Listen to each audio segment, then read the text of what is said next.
Esto es Sacando Cuenta Media. Hablamos con hechos, no con suposiciones. Síguenos, da like y comparte. Señores, saludos, muy buenas y santas noches. Bendiciones sobre todo lo alto. Recaigan sobre todos ustedes y sobre todos los dominicanos de buena voluntad que nos siguen aquí en la patria de Duarte Sánchez y Mella. Y por qué no, los que están diseminados en los 5 continentes. Bienvenido a una entrega más de su programa, el más orgánico de la República Dominicana, Sacando Cuentas Medias. Recuérdense que puede seguirnos a través de las poderosas redes sociales, Facebook, Sacando Cuentas Media. De igual manera y con misma vehemencia, red social TikTok. Y no menos importante también la famosa red social Facebook. De manera que yo soy Junior Arias Novoas desde Asua para el Mundo, y para la noche de hoy tenemos un invitado que usted podrá recoger todas las flores del mundo, pero jamás podrá detener la primavera. Pese a sus cortas primaveras, se ha constituido en un producto local para consumo internacional y hoy en día ocupa una de las calificaciones más importantes, primero como politólogo, segundo como cientista político y tercero como historiador. Nos acompaña nuestro caro y predilecto amigo Jorge Zagare Karim, ese consultor jurídico internacional y sobre todo asesor político, el cual nos dispensa el honor de estar aquí con nosotros sacando cuentas. Jorge, bienvenido. Gracias por invitarme a esta noche calurosa. Bien, sí, para mí es un placer. Qué bueno, Jorge. Y bueno, Saad, el apellido Saad. Esas A nos costó muchísimo mi abuelo en el Líbano. Mientras más A tiene un apellido, como que más prestigio tiene. Perfecto. Sí, sí. Originalmente tú eres oriundo ¿de dónde? Mira, mis padres son del Líbano. Tú eres libanés. Tanto libanés como venezolano. Yo estudié en Venezuela ciencias políticas, pero sí, toda mi cultura, iba todos los veranos y todos los inviernos al Líbano. Por eso que la mayoría de mi perspectiva está muy relacionada con Medio Oriente. Entonces sí que hice una maestría en Medio Oriente durante mi estadía en el Líbano. Por eso que es importante vivir a veces en el país para llevar a cabo conclusiones. Sí. Eso me dio muchísimo cuando viví en el Líbano. Bueno, pues perfecto. Entonces te formaste en Venezuela. Hoy vemos en día que tu hoja de servicio es una de las más calificadas y como hicimos en la presentación, no por joven, sino por inteligente y por preparado. Hemos visto que hay muchos proyectos políticos que de hoy en día han confiado en tus escasos esfuerzos y tu modesta diligencia para que tú lo asesores. Es así, bueno, muchísimas gracias por el halago.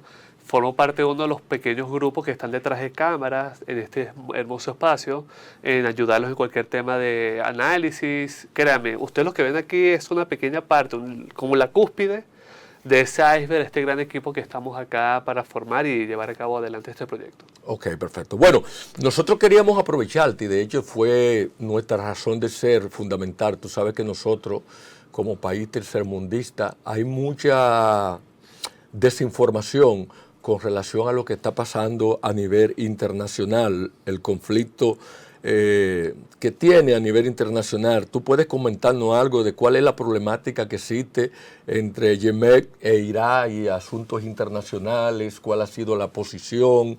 Porque la verdad es que nosotros como conocedores del tema, aquí hay muy poca mano de obra y opinión calificada en ese sentido. Tú que eres un experto en eso, ¿qué parecer tienes al respecto? Mira, diría yo que es muy importante. Aunque no lo crean, lo que ocurre en esa parte del hemisferio oriental es muy importante para la República Dominicana porque primero, República Dominicana no está aparte, todo lo contrario, está afectada con el tema de los conflictos que ocurren en Medio Oriente. Porque cualquier conflicto, tensión, escaramuza, choque, roce que ocurran en esa parte, inmediatamente impacta en el precio del petróleo. Entonces, cualquier cosa que ocurra allá, automáticamente va a ser afectado a República Dominicana. Pero no es necesario o no está relacionado con el tema del tercermundismo, sino más bien con la parte del hemisferio que nos encontramos. En los casos de República Dominicana se nota o le da mayor importancia a lo que ocurre en Estados Unidos, en la región latinoamericana, en Centroamérica, en el Caribe, mientras que pasa lo mismo allá. En el hemisferio oriental desconocen un país llamado República Dominicana. Claro está, le importa muchísimo lo que pasa en Estados Unidos, pero para ellos lo que más es esa lucha, por ejemplo, de los hegemones de Medio Oriente, como es lo que está haciendo Arabia Saudita, o esa lucha contra Irán, la presencia de Irán en la región, la resistencia en cada uno de los países, los diferentes conflictos. Mira, hay varios conflictos en Medio Oriente que están activos, o sea, no han terminado, no han suscrito ningún acuerdo de paz, pero siguen ahí, como es el conflicto que tú mencionaste en Yemen, en Siria, y a pesar de toda una crisis política en Irak, países que tienen una relación con el tema del petróleo. ¿Cómo podemos nosotros identificar así a grandes rasgos? Porque nosotros nuestro desconocimiento nos ha llevado a, por ejemplo, cada vez, y excúsame mi desconocimiento del tema, que vemos una persona con una barba y decimos, mira, este es de Irak, o sea, nosotros como dominicanos todos lo tenemos prácticamente en un mismo saco, pero veo que ustedes los han entendido en política y ellos mismos se identifican a distancia de un sitio a otro. ¿Qué rispidez produce esa situación? Porque hay un repudio entre ellos mismos. Sí, pero es un tema sectario, lamentablemente. Hay como una especie de limitantes o fronteras que existen entre algunas personas del mismo país con el tema de la secta y la confesión. Lo estábamos hablando recientemente ahora con el amigo Jackson, que a veces los políticos invierten o apuestan muchísimo al tema confesional en la política y eso puede ser un peligro. Ocurrió en Medio Oriente donde se delimitan lo que son los musulmanes sunitas, por ejemplo, con los chiitas, los católicos maronitas, los coptos. Entonces eso surge, esas diferencias. Ahora bien, pasa lo mismo allá con acá. Ellos cuando ven a un dominicano dicen es un caribeño o un latino, entonces cubano. Efectivamente no logra diferenciar a los de esta parte del hemisferio, sin duda alguna. Pero allá sí tienen ese poder entre diferenciarse entre ellos mismos por el tema, a veces por la forma como hablan. Hay una secta que tú solamente con escuchar cómo habla ya lo puedes identificar de que es de esta confesión. ¿Bien? Sí. Me preocupa, Jorge, porque tú dijiste algo muy importante. Nosotros tenemos siempre, y el profesor Juan Bosch, uno de los próceres y el fundador de dos partidos, siempre decía que cuando a nivel internacional allá alguien tosía, aquí nosotros teníamos una pulmonía, y tú hiciste un enfoque que me llama mucho la preocupación y es con relación al asunto de la variación del petróleo. ¿Solamente ese tipo de conflictos nos afecta desde el punto de vista de la perspectiva del petróleo o hay algunas variables internas que nos pueden afectar más? Sí, sin duda alguna el tema del comercio internacional, lo vimos recientemente con la pandemia, cuando ocurrió esa grave crisis, se incrementaron, se disparó el precio de los furgones. Pasa lo mismo también con el tema de la invasión Rusia hacia Ucrania. Bien, a pesar de que sabemos que Rusia produce y exporta petróleo, pero ese tipo de conflicto hace que la economía se tense y como todo se basa en el tema de percepción y confianza en la economía, se retraen los productores. Hay que recordar que Ucrania es uno de los mayores países productores de grano, entonces ya hay un tema ahí de producción. Pasa lo mismo entonces con el conflicto último que ha habido entre Hamas contra Israel, a pesar de que Israel no produce petróleo, pero hay un canal de Suez que es muy sensible. Por eso que hay posiciones estratégicas de conflictos, por el caso yemenita, donde hay un estrecho muy importante, donde pasan los petroleros, y eso hace que ningún comerciante ni empresario internacional va a verse arriesgado en mandar su petrolero a que sea bombardeado, por ejemplo, en este caso de los yemenitas rebeldes. Entonces, es muy delicado ver este tipo de situaciones, conflictos, por eso que hemos visto en varias oportunidades que el presidente Luis Abinader ha justificado de que su gobierno ha sido mermado por temas de crisis internacionales como ha sido la reciente pandemia, la invasión rusa sobre Ucrania y recientemente ese conflicto Hamas contra Israel. Jorge, ya para cerrar el frente internacional, ¿qué opinión te merece a ti la visita de Vladimir Putin al presidente de Corea? Que había mucha incertidumbre con relación a que estos ataques, incluso llegaron algunos osados a decir que estábamos ante una tercera guerra mundial. No sé qué opinión te merece y me gustaría saber tu perspectiva en función de esa visita. ¿Cuáles serían los beneficios y los pros y el contra? Mira, muy impactante, llamativa esa visita que ha hecho Putin a Pyongyang con este líder, el heredero de esa dinastía Kim. Uno de los acuerdos suscritos entre Putin y Kim fue que es una especie de OTAN forzada, para decirlo así. ¿Por qué forzada? Porque el acuerdo que suscribieron estas dos partes dijeron que si cualquiera de ambas partes, es decir, o Pyongyang o Moscú, resultase atacada ellos automáticamente responderían. El artículo 5 de la OTAN es lo mismo que dice eso. Cualquiera que sus miembros es atacado por una tercera fuerza, bien, el resto del bloque de esta alianza militar atacará. Entonces ellos hicieron como una especie de OTAN muy pequeña en estas dos partes, de que cualquiera de los dos, ya sea o Corea del Norte o Rusia, si es atacada, ya todos sabemos por qué lo estamos viendo, saldría en defensa de su aliado.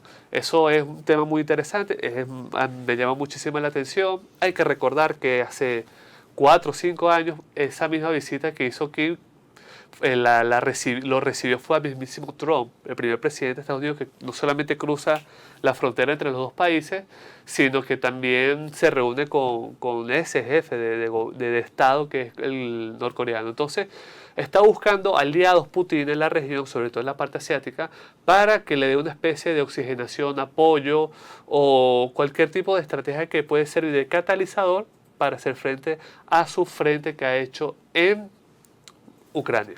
Perfecto, entonces tú desde tu perspectiva, tú entiendes que ha sido positiva para el mundo estas visitas, desde el punto de vista de que se han eliminado una serie de tensiones, porque tú hablaste de la OTAN, la condición y la visión que nosotros tenemos aquí de la OTAN, que me gustaría que me hablara un poquito de eso. Porque de hecho hay un partido político que aquí al petit comité le llaman la OTAN, precisamente porque se cree en el ánimo del pueblo, del ciudadano a pie, que cuando se habla de OTAN para nosotros es conspiración y gente que están en contra de otro grupo. Bueno, no, quizás eso formó parte de esa campaña del siglo pasado por parte de los soviéticos de desprestigiar a su contraparte del Pacto de Varsovia, como lo fue la OTAN. ¿Es el OTAN? Sí, la OTAN. La OTAN es una alianza militar de 30 países que buscan apoyarse frente a una amenaza externa. ¿Cuáles son? Mencióname 5. Me gusta siempre comenzar por Estados Unidos y Canadá porque son la parte... ¿Estados Unidos es parte de la OTAN? Sí, es el que más aporta, es el líder de la OTAN. Oye, eso ya son Arias, no sabía eso. Yo creo que sí, porque está sonriendo. No, pero no, oye, te confieso, yo que soy un campesino en tránsito por la ciudad, que nunca a ningún politólogo lo había escuchado hablar de la OTAN. De la OTAN nosotros sabemos, quizás sí, porque aquí hay una casta de intelectuales que le da seguimiento al problema internacional, porque recuérdate que para nosotros es más cómodo, más cerca y más viable vigilar a nuestros vecinos haitianos que inmiscuirnos en un conflicto internacional que, dicho sea de paso, mala visión, creemos que no nos importa, pero de tu perspectiva nos afecta muchísimo. Claro está, sí, sobre todo, excelente. Mira, por ejemplo, Estados Unidos y Canadá fueron parte de la OTAN, en la parte oeste de lo que es el Atlántico y el resto de Europa, lo que es desde Alemania, bien, pasando por España, Reino Unido, a pesar y otros países que antes formaban parte de la antítesis de la OTAN, que el Pacto de Varsovia, como lo es Polonia, hoy fueron parte de eso. Ahora bien, las condiciones que recientemente puso Putin para poner fin al conflicto o su invasión sobre Ucrania fue simplemente dos: alejarse de esas zonas rusas dentro del territorio ucraniano. Estás viendo lo imponente que ha sido Putin. Muy goloso. Y que Ucrania nunca formase parte de la OTAN. Wow. Porque ellos saben, no es un secreto para nadie, que si Ucrania forma parte de la OTAN, el resto de los países aliados atacaría a Rusia. Este tipo de conflicto o esta iniciativa rusa sobre invadir a Ucrania le ha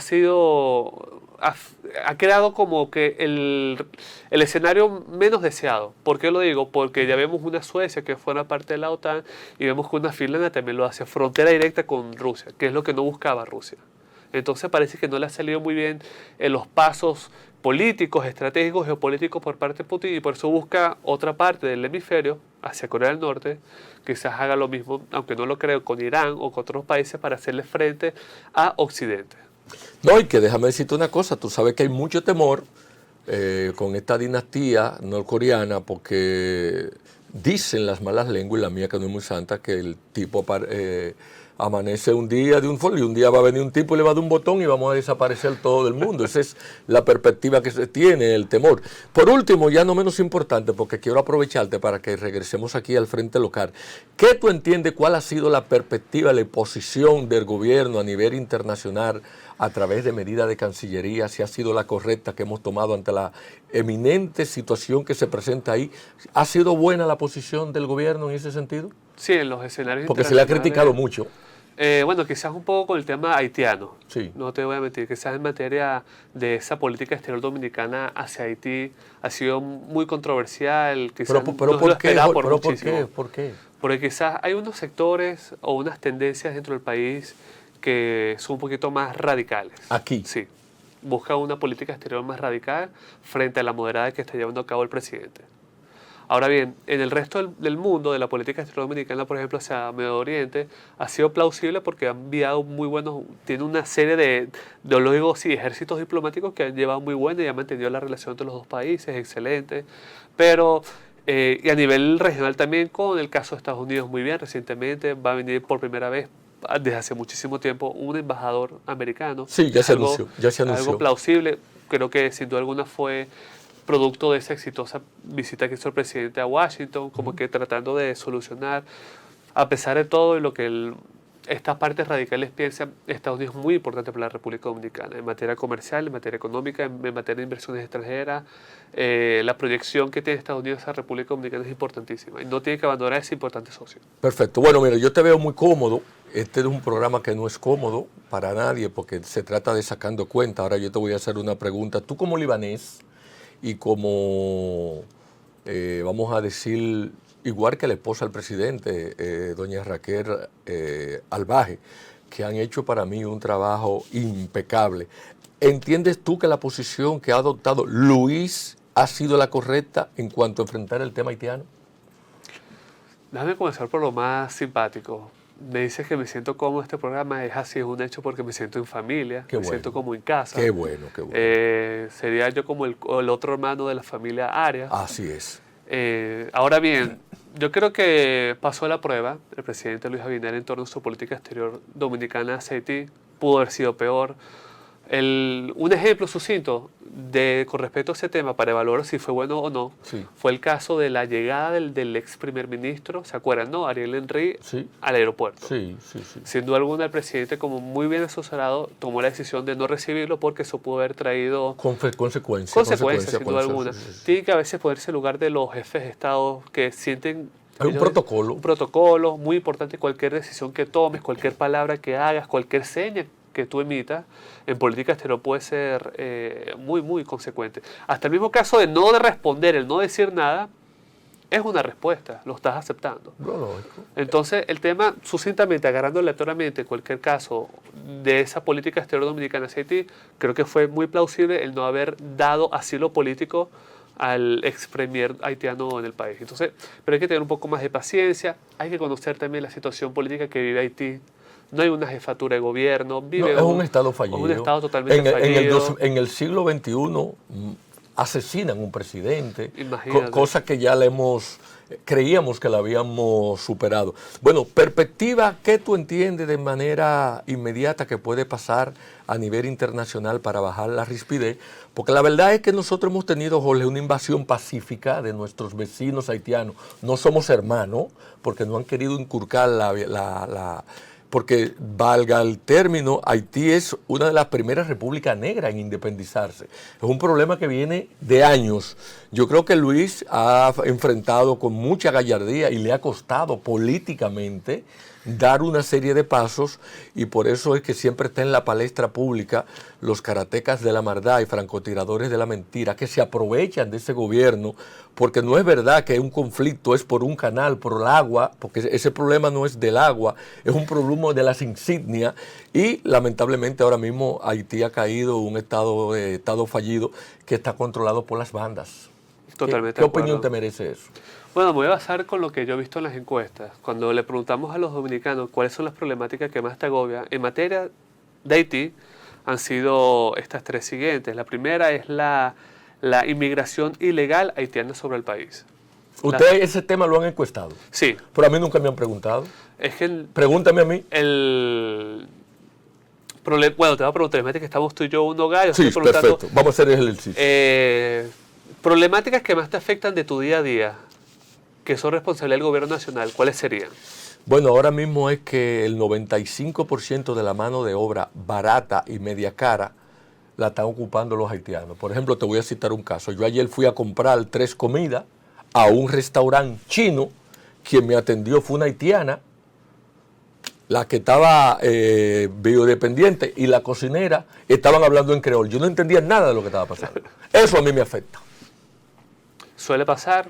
No estoy diciendo que es una de las principales problemáticas de los dominicanos, como Sí. si lo es, no es un secreto para nadie, el presidente lo sabe, todo el mundo lo sabe, que es el tema económico, el tema de la seguridad ciudadana.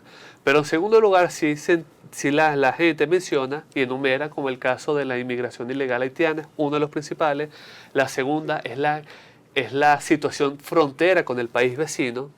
Bien, recuerda que son dos tipos de problemáticas diferentes. Y la tercera, le preocupa muchísimo al dominicano lo que ocurre dentro de Haití, Sí. porque sabe que eso va a repercutir negativamente en su país. Pero yo creo que es un proceso que toma su tiempo. No hay que olvidar las intenciones que ha hecho la comunidad internacional de enviar fuerzas multinacional a ese país liderada por Kenia. Ya ha habido muchos avances, no te voy a mentir, bien. Pero es un tema que toma su tiempo, hay que recordar que no hay una jefatura de gobierno, hay varios grupos rebeldes, hay unos que son armados, otros que no son armados, pero ¿Quiénes subvencionan esos grupos, Jorge? mira, hay teóricos que yo he leído en informes, bien, que exponen supuestamente que son grandes élites que financian a esos para mantener ese tipo de estrago en Haití para, supuestamente, estoy hablando de esto porque son informes que uno lee, para causar ese ambiente de incertidumbre para aprovecharse de los recursos de ese país. Esa es una hipótesis. La otra hipótesis dice que es algo ya innato en el haitiano, en la idiosincrasia En el haitiana, biotipo. de que siempre va a vivir en una especie de lucha, de guerra. Hay que recorrer muchísimo la historia. Cuando yo expongo el tema de Haití, no es la primera vez que se despliega una tropa internacional, ya lo hemos visto anteriormente con otros países, Naciones Unidas, y de antemano te voy a decir algo, va a haber más propuestas más adelante de otros despliegues de fuerzas internacionales. Y a nivel internacional, ¿qué visión, a manera de hacer un ejercicio de proyección, tiene la comunidad económica internacional con respecto al conflicto Haití? Bueno, ¿Tiene un sentimiento real de que eso se resuelva?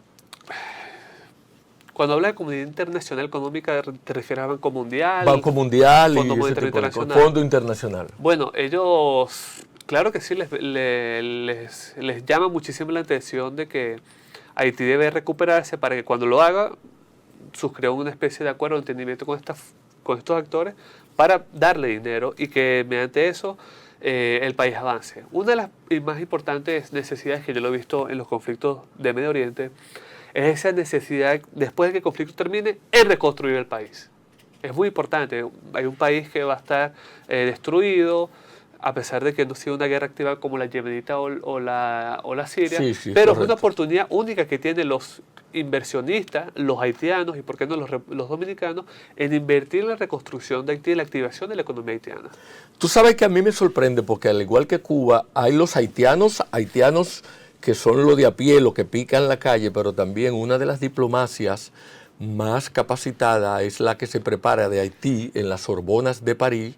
No lo digo yo, lo dicen los estudios, y estos son los que están teorizando, que hablan de Haití, terreno alto, terreno árido, y la verdad es que se han constituido en analistas de hojalata y no han hecho nada para que se fortalezca ese tipo de cosas. Tú sabes que otro de los problemas que nosotros tenemos aquí es, Jorge, lo que es el delito de cuello blanco con la trata de blancas, que también son negras las que vienen de aquí de Haití, porque también eso está en contubernio con autoridades militares, porque nosotros tenemos 399 kilómetros de frontera terrestre y tenemos 1.500 y algo, 3.000 de frontera marítima, y por ahí pasan los haitianos y vienen, y eso se ha constituido en uno de los negocios más lucrativos para todas las autoridades de turno. Totalmente de acuerdo con eso. Es una de las necesidades que hay para estos nuevos 4 años que tiene Luis Abinader. Es uno de los principales retos, sobre todo en la frontera. Ahora bien, hay un dato que me llamó muchísimo la atención, que es la diferencia umbral que existe entre una frontera de un país con otro. Entonces enumeran, por ejemplo, el caso saudita con la frontera con Yemen, de que es abismal, una economía que crece como la saudita frente a una economía que está destruida como la yemenita. Sí. Pasa lo mismo con la economía siria frente a la frontera libanesa, una economía que crece, la libanesa, y una economía que decrece todos los días con el precio de la sidra. Vámonos a este hemisferio. Enumerando ese tipo de países, aparece la frontera dominico-haitiana. Una economía que el año pasado incrementó un 2.5, 3.5. Un 2.5. 2.5 Sí. Interanualmente, según el Banco Central, frente a una economía devastada y destruida como es la haitiana. Totalmente, que obedece. Otra cosa también. Nosotros tenemos, Jorge, ya casi para entrar a la parte final, un comercio, desafortunadamente o afortunadamente, informar con ello, que genera millones de pesos, de dólares, que lamentablemente con los únicos que podemos tenerlo es con ellos, ya sea el intercambio de huevos, porque nosotros tenemos 3 focos vitales de frontera, que es por Elías Piña, lo tenemos por Dajabón y lo tenemos por Montecristi, donde ellos nos compran nuestros productos, y un mercado bilateral internacional, no sé si tienes conocimiento, donde todas esas donaciones, productos de primera calidad, ellos venden y nos la venden a nosotros aquí.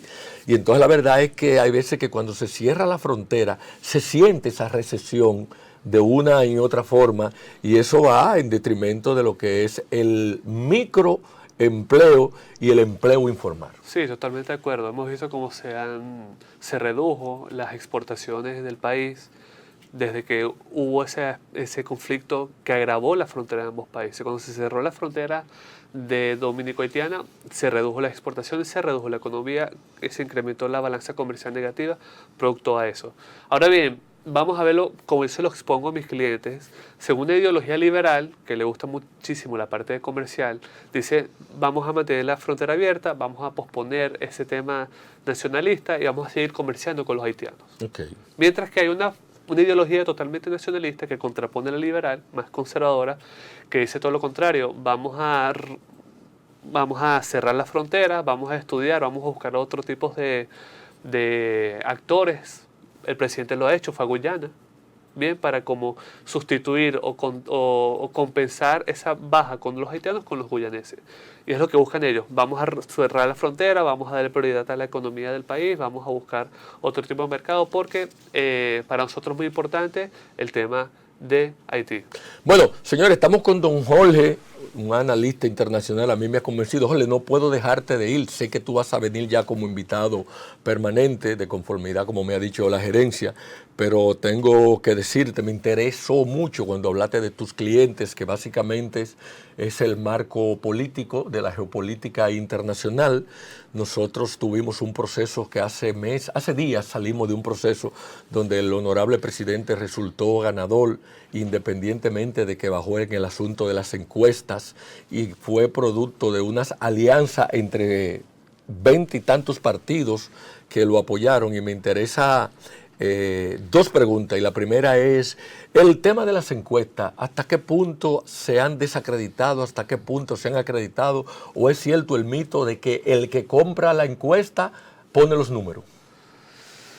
De acuerdo a la encuesta. ¿Por qué respiraste? No, porque a veces tenemos ese fantasma que rodea a las firmas encuestadoras. No es ningún secreto de que tú cumples una función comercial con aquella persona que pagó la encuesta. Bien, pero tú no puedes violentar tampoco la naturaleza de los resultados.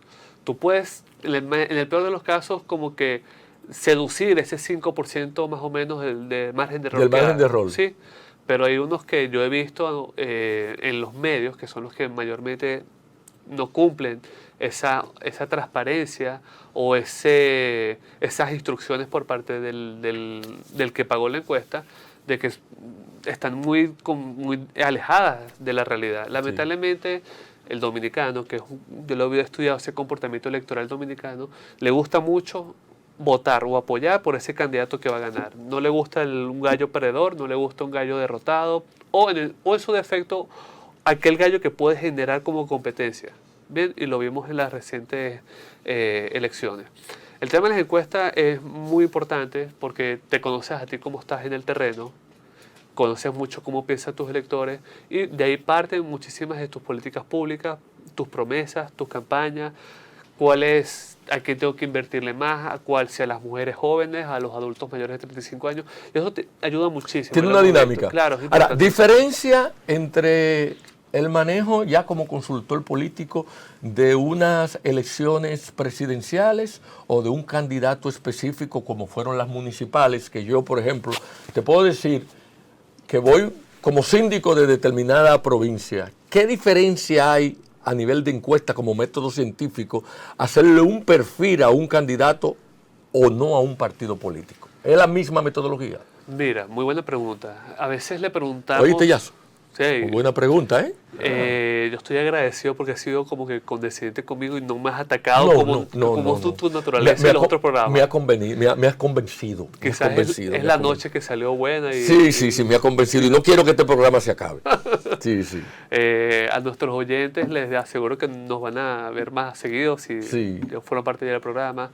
Les preguntamos a los encuestadores, Junior, ¿qué es lo que te motiva o te alienta más a ti a votar? ¿Eso es lo personal o a nivel general? Por ejemplo, yo quiero que tú me hagas un perfil para la senaduría de Asua, a mí, a Junior Arias Novoa. ¿Cuáles serían las estrategias a tomar ahora mismo? De cambiar el perfil, ya no estoy hablando como partido político, estoy hablando como ciudadano, como ente social. Son dos encuestas. Una, primero, es saber cómo tú estás en el terreno, sin llevar a cabo ningún tipo de estrategia, ni campaña, ni nada. Para ver si la gente te conoce, qué es lo que sabe de ti y cómo está posicionado tu competencia. Eso es lo primero que arrancate paso. Primero, para ver cómo estamos. Y ese primer estudio nos va a ayudar muchísimo para la segunda etapa, con el segundo estudio, para ver cómo tú has crecido. ¿Cómo se llama ese segundo estudio? No, es un estudio de comparación con el primero. Es el primero que yo les presento a mis clientes. No hagamos ningún tipo de campaña, no te lances a las redes sociales, no le digas a nadie que vas a ser candidato. Vamos a ver si la gente te conoce, porque, ojo, para que voten por ti te tienen que conocer primero. Sí. Eso es un hecho. Sí. Y de acuerdo a ese estudio, vemos cuáles son tus deficiencias, cuáles son tus fortalezas, cuáles son tus amenazas, y ahí empezamos un análisis FODA. Efectivamente, ahí vamos con la estrategia. Después de llevar a cabo esa estrategia, ese antídoto a la problemática que, por ejemplo, que no te conocen, o tienes una mala campaña, o tienes una mala imagen, que es más difícil, lleva a cabo la estrategia. Ahora bien... ¿De qué tiempo estamos hablando, Jorge, ese trayecto? De acuerdo a la estrategia, también un tema de campaña. Por ejemplo, si la campaña dura 2 meses, tienes que aplicar la estrategia en 1 mes. Wow, es demasiado, muy corto el tiempo. Muy corto. Ahora bien, es muy difícil también, para mí es más fácil, el tema de aquellos candidatos desconocidos, hacerlos conocer es más fácil que un candidato conocido, pero tiene una muy mala o una alta tasa de rechazo. Muy difícil revertir una tasa de rechazo en pocos meses y a un candidato. No te voy a mentir. Porque es muy difícil que voten por ti aquellas personas que dicen que sin duda alguna nunca lo harían. Claro. Ahora bien, no es ningún secreto para nadie. Vámonos, ya yo esto lo puedo decir en cámara. Fíjense cómo los electores piensan. El mayor candidato con tasa de rechazo a nivel presidencial era Leonel Fernández. Sí. En segundo lugar... ¿Es cierto eso? Sin duda alguna. El mayor candidato... Científicamente hablando. Sí, sin duda alguna. En esta elección. Muchísimo. Claro, y no solamente eso. Cuando le preguntamos a las personas cómo calificas a Leonel Fernández como una persona honesta o deshonesta, la mayoría de los encuestados decían que era deshonesta. Pero sacó 1.100.000 votos. Es por eso que te digo, incluyendo personas que votarían por él. Es decir, hay un alto porcentaje, un 14%, de aquellas personas que votaron por Leonel Jackson, pero dicen que Leonel es una persona deshonesta. No es ningún secreto para nadie, ahí están los números. Por eso que yo tomo siempre las encuestas como mi escudo para que cuando me van a atacar, no lo digo yo. Lo dicen los números. En segundo lugar, en ese entonces era el presidente Luis Abinader con segunda mayor tasa de rechazo. Que le decían la Tayota, que no sabía nada. Y salió electo por un 54%, 55%. Pero se dieron una serie de condiciones de coyuntura que dieron al traste, porque Luis, hay que decirlo, ha sido mejor presidente que político y que empresario. Luis le ha dado clase cómo es la política, cómo es que se hace políticas públicas. Además, Luis vende valores, Luis, su familia, cosas que no tenían los otros. Y sobre todo, alrededor de Luis, que no es el tema en cuestión, se ha orquestado un ánimo de armonía, que no lo tenía Leonel ni lo tenía el PLD, porque aquí hay que estar claro en algo. Tanto el presidente Danilo Medina como Leonel Fernández están jugando a matarse unos con otros políticamente, porque los PLDistas son, muchos del PLD votó en estas elecciones por Leonel Fernández. Que es por eso que llegó en segundo lugar. Sí. Y en tercer lugar, en ese entonces, que tenía menor tasa de rechazo, era Abel Martínez. Entonces estás viendo cómo es a nivel presidencial, figuras. Pero entonces sacó un 10. Efectivamente. Y aquí viene para cerrar esa pregunta. Pero cuando le preguntamos a esos mismos encuestados cuáles son los partidos con mayor tasa de rechazo, dicen que es el PLD en primer lugar. Mientras que su candidato presidencial estaba en tercer lugar con mayor tasa de rechazo. Porque ¿Ves cómo se invierte? El partido no quería que él ganara. Esos son otros valores, porque aquí está lo que se llama el suicidio del favorito. Hay algunas cosas que quizás no lo reflejan los números. Yo creo en las encuestas como instrumento jurídico y como método de trabajo. Quería decirte, ¿hasta qué punto resulta sostenible? Porque te voy a hacer dos preguntas, Jeffrey, excúsanos. Es mantener un asesor político de aquí del patio, porque queremos traer un español, queremos traer un mexicano, no tengo nada en contra de eso, que no saben la idiosincrasia, porque me gustó algo que tú me dijiste, que tú tienes un tiempo estudiando la idiosincrasia del dominicano. Es muy fácil, por ejemplo, ahora mismo Luis Abinader, no sé si es un español que tiene, pero ese tipo quizás no conoce lo mina. ¿Cómo me puede él establecer un estudio sociológico de qué pasa en esa comunidad desde una computadora que no ha ido? Bueno, será muy injusto yo descalificar o señalar el tema de las Yo te dije que tenía que apoyarte. Claro, mejor tarde que nunca. No soy quien para decirlo de eso. Contarle que sea una persona que sepa, que tenga experiencia en materia de campaña electoral y está muy inmiscuido o sepa con el tema de las encuestas, yo creo que es suficiente. Ahora bien, lo que sí es necesario es que ese asesor, ese consultor, conozca muy bien la idiosincrasia y el comportamiento electoral dominicano. Hay un tema, Jackson, de la poca participación en las elecciones. Hubo 1% menos de participación. Un 47%, el más alto. Efectivamente. Votaron más personas en las municipales. No, en las del 2020, que hubo en pandemia. Que en este año. Hubo un 40. Hay un problema ahí que hay que detectarlo. En nuestras encuestas también fuimos a nivel nacional a 1.800 personas preguntándole ¿por qué crees que las personas no votaron en las municipales que hubo menos participación? Hubo un 45% de participación. En la capital llegamos a un 33% de Jackson, una locura. Y la mayoría decía que estaban desencantadas de la política, estaban desmotivadas de la política, estaban como que molestas con los políticos. En cuarto lugar decían que no es necesario votar en las municipales. No les llama la atención como si no suscita el interés. Pero esa se cambia a nivel presidencial, que no es necesario votar porque ya sabemos que va a ganar por el presidente Luis Abinader. Sí. Bien. Pero entonces eso es importante, conocer muchísimo cómo el comportamiento dominicano, las campañas dominicanas, las reglas del juego de las elecciones dominicanas. Un tema que fue clave, no necesariamente a nivel presidencial, fue que podías votar cruzado a nivel senatorial, a nivel de diputación. Sí. Bien, se lo dije a uno de unos clientes de un partido, yo le dije, mira, que el voto cruzado a ti te afecta. Porque ese senador de la capital jala muchos votos, ¿no? Ya ustedes saben quién es. Sí. Pero cuando tienen la oportunidad por votar por diputados, no necesariamente van a obligarlo a del mismo partido de que es él. No. Y así ocurrió. Lo hemos visto, Jackson, que a nivel de presidencial hubo un 55% de intención de voto. Sí. En la capital, vamos a aterrizar en la capital, vamos a ponerle nombre y apellido. Sí. Un 55% nivel de voto para el nivel presidencial. A nivel de diputación se respetó ese 55 hasta llegar a un 57, 58% en la capital, sobre todo en la circunscripción número 2.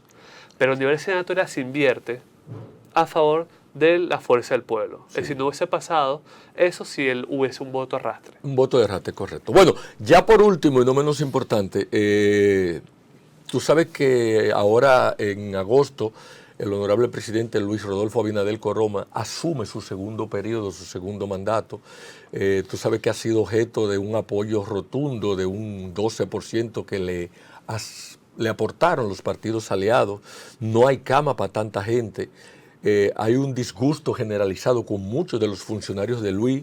¿Entiendes tú que el presidente está compelido y obligado a relanzar su gobierno a partir del 16 de agosto? Preguntamos también sobre las encuestas a nivel nacional.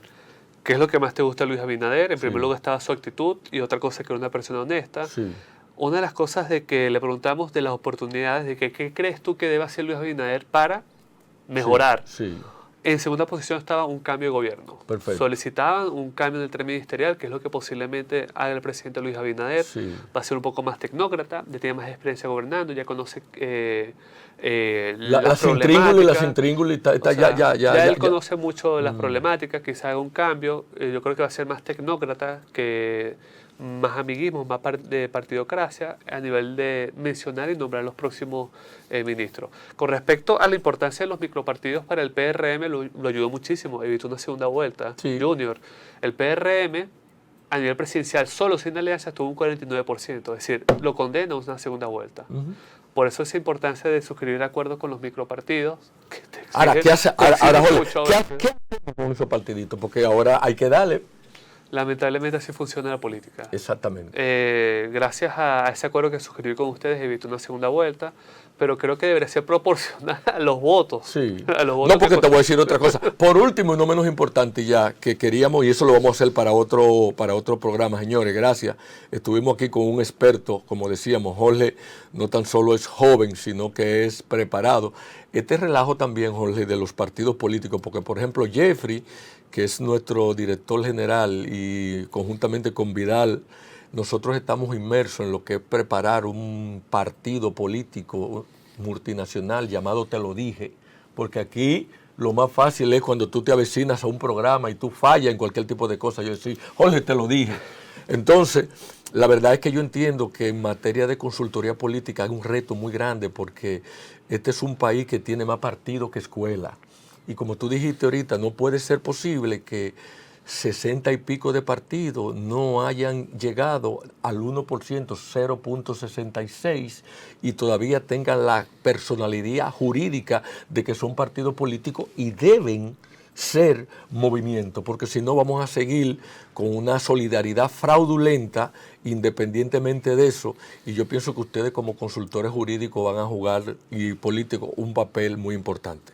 Bueno, señores, ya finalmente, Jorge, te doy las cámaras para que te despida de nuestra audiencia, agradecerte por demás esta charla que tú nos has dado, esta consultoría jurídica de cosas que yo sé que ustedes no sabían, ni yo tampoco, y tuvo que venir uno de nosotros, de los de aquí del patio dominicano, aunque sus orígenes son libaneses, para que ustedes vean que no todo es fuga de cerebro. Aquí nosotros tenemos personas importantes y con la capacidad de cualquier consultor jurídico de Harvard, pero sobre todo con el tigueraje de Villa Consuelo. Te puedes despedir de nuestra audiencia. Bueno, muchísimas gracias por esta invitación, me siento honrado acompañarte. Más adelante nos vamos a ver muy seguido en estas noches, acá en esta entrevista. La clave del éxito para estas entrevistas y de que Junior no sea muy picante es llevártela bien con él y con Jackson. Sí, así que ustedes con saben, el patrón. Con mis el sucesores patrón de las entrevistas, llévensela bien con los hermanos Arias y le va a ir muy bien la entrevista. Bueno, señores, ha sido nuestro invitado especial, don Jorge Karim, un amigo, un hermano, hijo de Dios, hermano de Jesucristo, primo de Abraham, pero compañeros de penurias de Moisés. Será hasta una próxima ocasión, donde ustedes y nosotros estaremos una vez más sacando cuenta. Hasta la próxima, dominicano. Bye, bye. Esto es Sacando Cuenta Media. Hablamos con hechos, no con suposiciones. Síguenos, da like y comparte.